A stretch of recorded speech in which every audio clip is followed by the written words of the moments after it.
Sorry. Awesome, y'all. I hope you are having a great Monday. Every Monday is great. I think I told you this before, but I look forward to Mondays because everyone doesn't. And so I have made it a purpose to actually look forward to the week. And I think it's going to be a great week.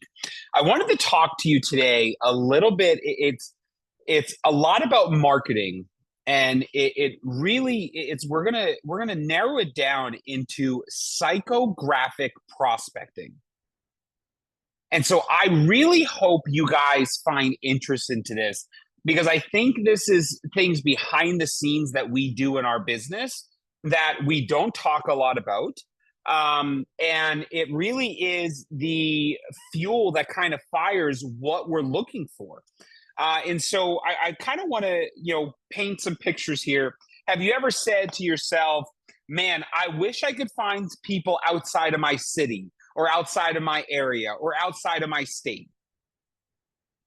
And so if you've said these things to yourself, I want to really help you not just say, yes, you need to find people outside of your city or your state. I want to give you some of the tools that'll help you identify the prospects to get outside of your area and your state. And a lot of that is demographic targeting, and why identifying specific demographics really matter. And so that's where we're going to go today. I would love if you guys want to put questions. I'm happy to answer them as we go through. But what I would say is the majority of what we try or what happens in this business is we prospect by chance, right? We put out a post and someone comes to us and we're like, great, now we're going to try to turn them into a business builder.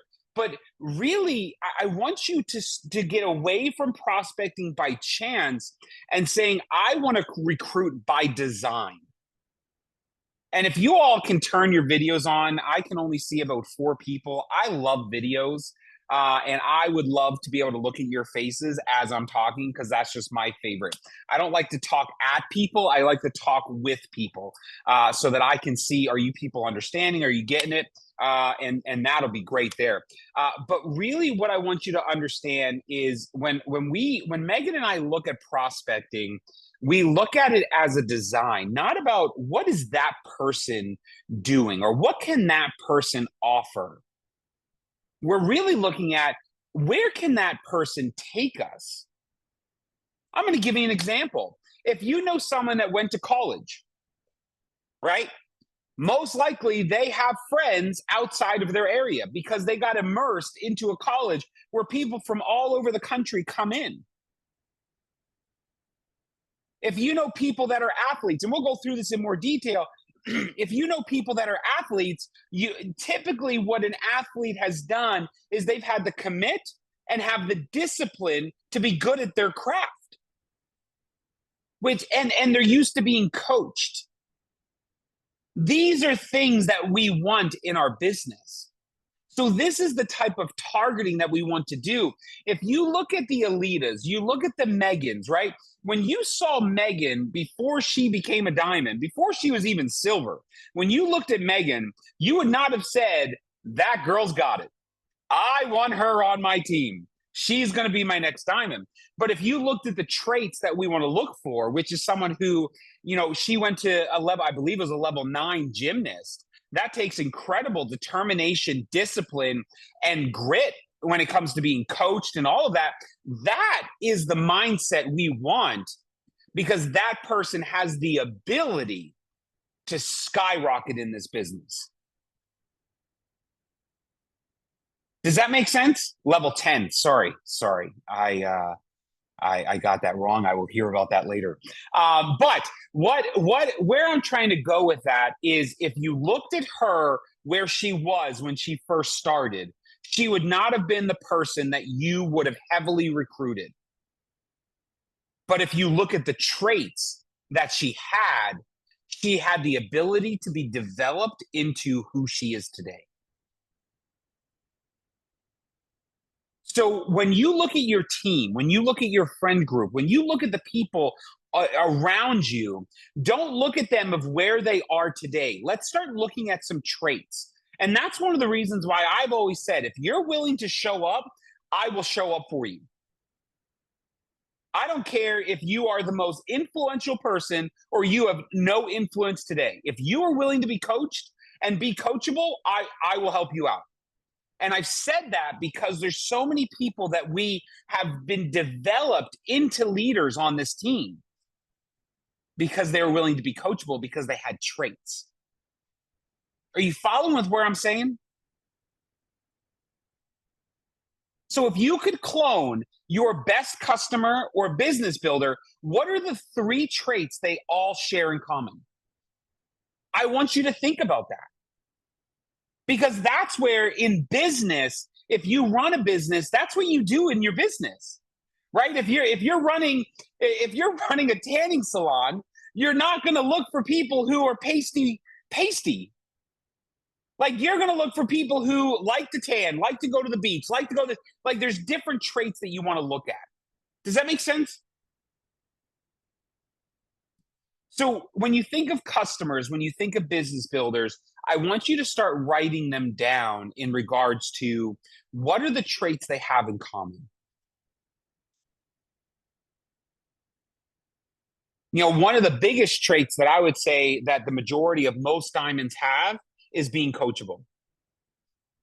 That's why if you ever do a one-on-one call with me, the first call, the first thing I say to you on that call is, what I have found in this business is if you are coachable, you can be successful. And then I ask that person a question: are you coachable? This serves as 2 reasons. One, I want them to admit to me that now they already are starting to believe that they can be successful in this business because they just told me they're coachable. And I just told them that's the number one thing that goes from being coachable to successful. So I help them get that gap. Does that make sense? Then the other reason why I do it is because if they become uncoachable, I get to call them out. I'm going to call out Joey because Joey is extremely coachable. So this has nothing to do with it. But if I was on a call with Joey and I told her to do something and she didn't do it, I would say, hey, Joey, you remember when you told me you were coachable? Yes. Okay. I've told you to do this 3 times now and you haven't. Why are you avoiding that? I don't say, yo, Joey, what the frick? Why aren't you doing this, right? It's still a soft message. But I say, hey, remember when you told me you were coachable? Yes, I do. Okay, so why are you avoiding this? What about this task do you not agree with it? Do and some of you who have been on coachings with us, you have heard this message before, right? And I saw some smiles when I said that line, because that is exactly what we do. I get you to admit to me that you're coachable so that I can let you realize that you can be successful, but then also I can call you out when you're not. Because here's the reality, y'all. All of us become uncoachable at one point.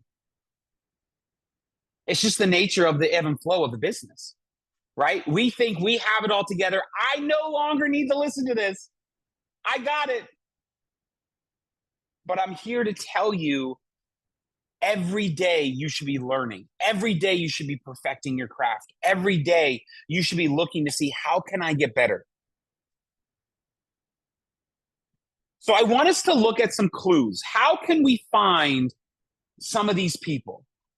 So there's a few categories. And if you're taking notes, I'm going to give you some of these categories, right? You have college connection, sister and brotherhood, athletes, career paths, life stages, and then online behavior. That's sisterhood. I'm getting there. Sorry. I have a parrot over my shoulder telling me that I'm missing some things. So let me give you some examples about these, right? The college connection. So people who went away to college, alumni groups, these are people that if you went to a university or a college, you have made friends. And most likely those friends are outside of your state. This is a great way to look at it. They already understand community and they already understand connecting with people outside of their area. There are a lot of people who go to college to get away from their area. So they're looking to make those connections.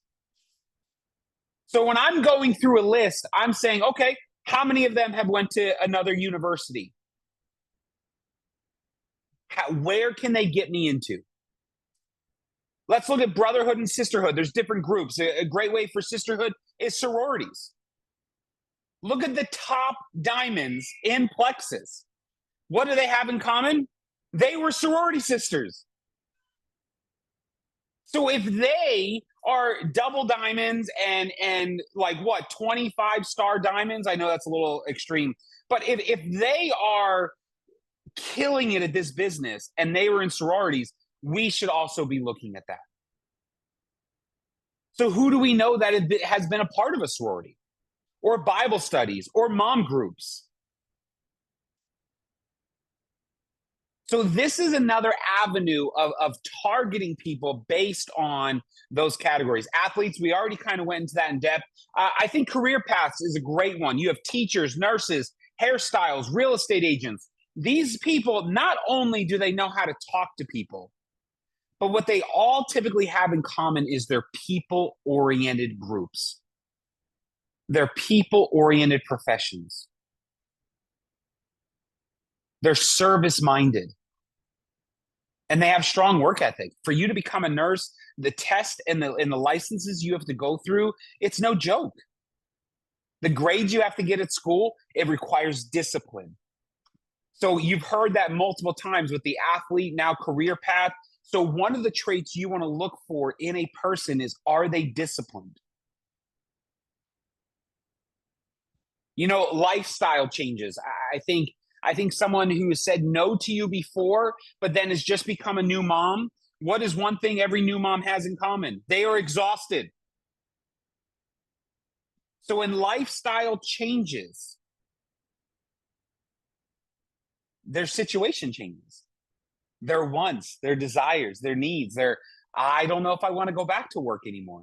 So now I might be a little bit more open to another source of income. So when someone says no, you can't look at it as, okay, I'll never reach out to that person again. I look at it as, when should I reach back out to that person? Because of lifestyle changes. You never know. You know, you think about us, you know, we never looked at a multi-level marketing, but then I lost my job. And Megan's like, I'm tired of being on medicated food stamps, so I'm going to go to the top of this company. I said, oh, okay. And look what's happened. So desperate people will find a way to win. So who do you know that's in a desperate position? So these are different areas for you to look at. Like, okay, where did you go to college if you went to college? Who do you know from your college? Who do you know from your college that joined a sorority? These are some targeting demographics that we can go after and really look at so that we can decide, okay, what is the avenue that I should go to them with? So you want to look at the three methods, the three I's, I guess, of targeting: your interest, your influence, and the identity. So what do they care about? Who do they already influence? And what do they see themselves as? Are they a leader? Are they a helper? Are they a dreamer? So I want you to think about your people in a whole new light. You know, and the reason why this came to light, and I was talking to Megan, I was like, I need to coach on this, because I literally was talking to someone who was above senior Ruby on our team. And they were saying, I don't know who to talk to. I'm like, all right, let's go through the list. Who do you know that's in college? Well, this. Okay, let's target them. Who do you know do you know anyone in a sorority? I don't know. Okay, why don't we look to see if we know anyone in a sorority? So it's getting yourself out of the mindset of just recruiting by chance and I want you to recruit by design. You can stumble to Ruby, senior Ruby. You can do that.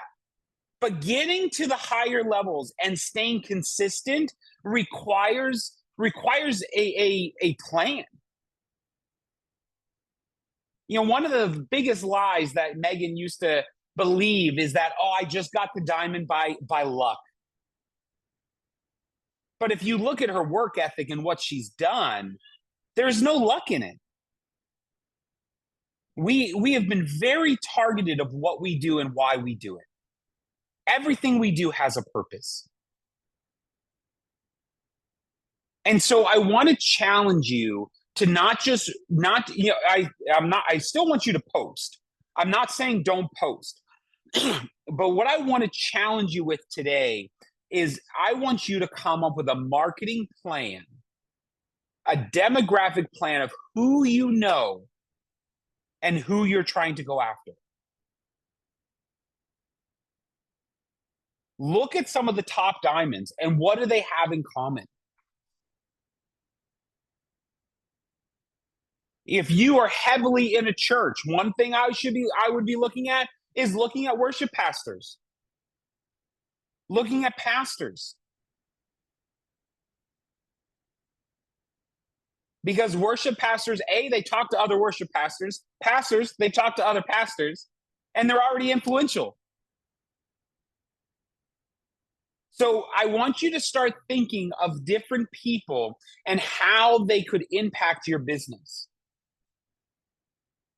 And so my action item for you today is I want you to look back at those categories and I want you to try to pick a type of person that you'd love to recruit.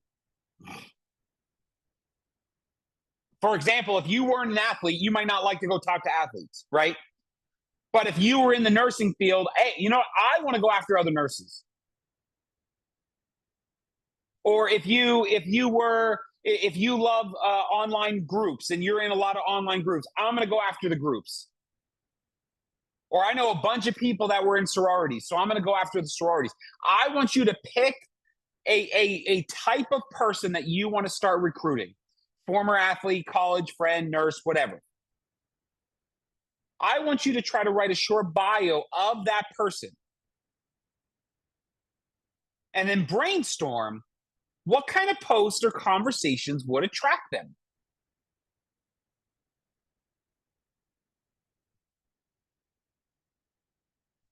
So where you're going, so have you ever done this with a post, right? You know someone struggles with, let's just say they struggle with,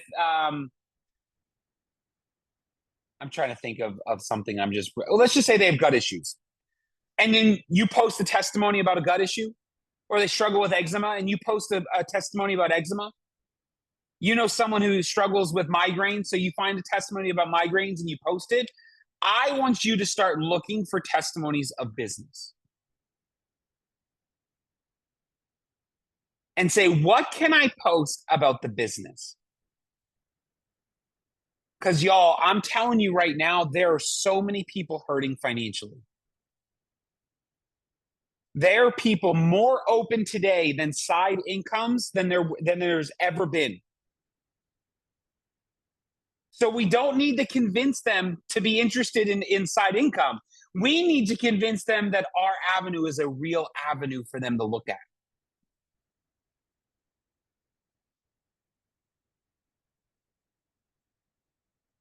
And Megan just said a great point. If you've never posted about the business, then you won't attract business builders. Because the other part of the psychographic targeting is they have to believe that you're the one that's going to get them to success. So if they had an option to sign up under you or under Megan, who would they sign up under? And why? And if you say Megan, then you need to rethink the way you post. Because I'm here to tell you right now, if someone came to me and said, should I sign up under you or Alita or you or Jen Hawkins, you or some of these other top people, I'm going to say with confidence, you're going to want to sign up with me because I believe I'm the best. Not cocky. I know the level of coaching I give. I know the level of training that we give. I'm so confident in the model that we have. I don't care if you have a 16-star diamond. You should sign up with me. That's the confidence I carry. But that's also the confidence we carried when we were only gold. We posted the dream of we are going to the top. Who wants to come with us? So when those people were joining us, they said, I want to go with Megan. So are you posting that vision? Are you giving that vision out there to your team for them to hold on to? Are you renting your belief to them? Are you renting your faith to them? Because in the beginning, they need a lot of faith and they need a lot of belief. I say this all the time. There's not one person that I know of that went to college or raised their hand when they were little at career day and said, I want to be a multi-level marketer. There's not one person. So you have to have so much belief in this industry. You have to have so much belief in this business that they're renting that. Does that make sense? So I want you, and listen, you don't have to stop at just one person. If you want to target every category, target every category. But I want you to really think about who do you know, and don't just look at them and think, do they need Plexus? Because everyone needs Plexus. I want you to look at them in a new light and say, which category does that person fall into? Did that person go to college? Was that person an athlete? Does that person run a business? I've heard multiple times people say, well, that person owns their own business. They don't need Plexus income. Y'all, you know what I notice about business owners? That if they stop working, they stop making money.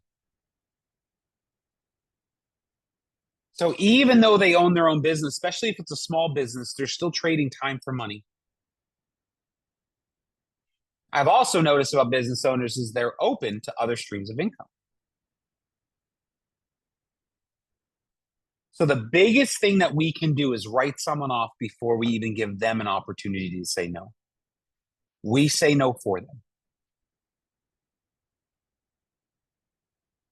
I go back to the story of the person I told Megan to call, and she's like, nope, she won't answer, so I'm not going to call her. She won't answer. She won't answer. Megan calls her, and she answered on the first try. So Megan almost didn't call that person because she said no for them. Don't say no for your people.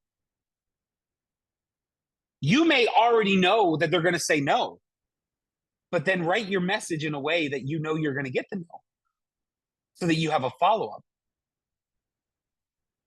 Or don't ask a yes or no question. Does that make sense? So there's a lot of times Megan and I would write a message to someone and I would say, this is what this person's going to say.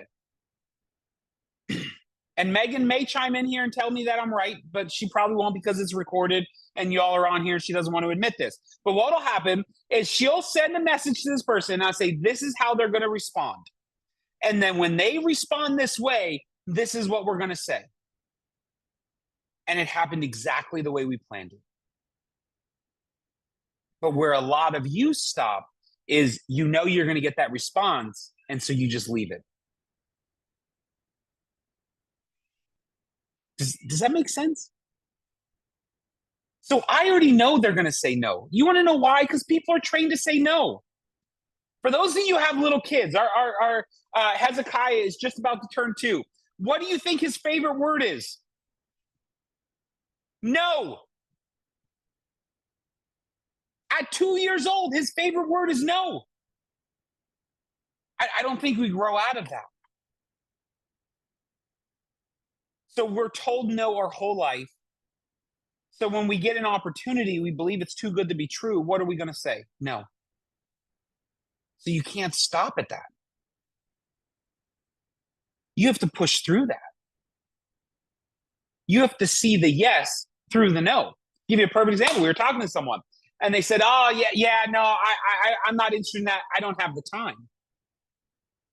Well, what did they actually tell you? They didn't say no. They said, if you fix the time issue, then it's a yes. No, I can't do that. I don't have the time. Okay, great. I'm not asking you to put any time in. Just connect people with me. It's that simple.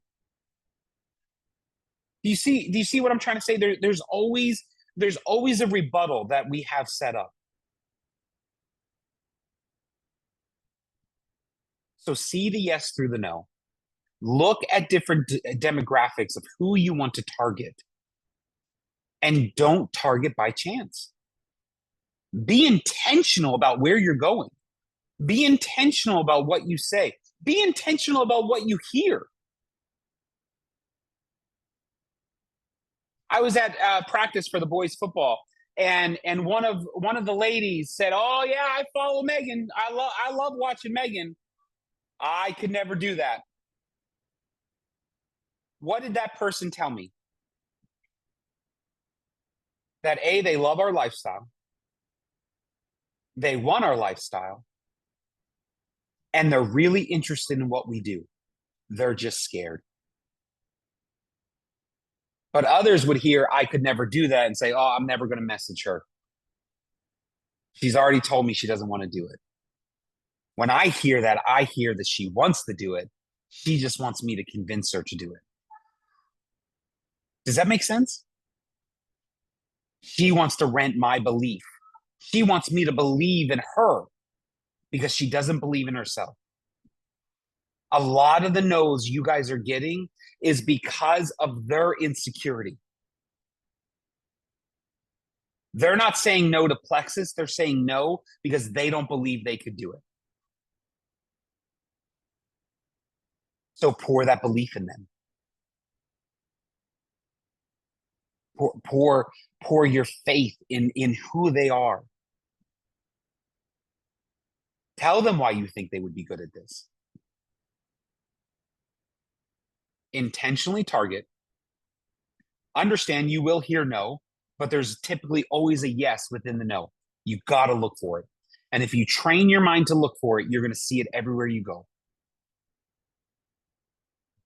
Understand, as annoying as it is, as my 2-year-old says it right now, everyone says no. Drives me crazy. Push through it. Find your target demographic. Let's go. And let's be intentional. Thank you all so much. Have a great Monday. Bye.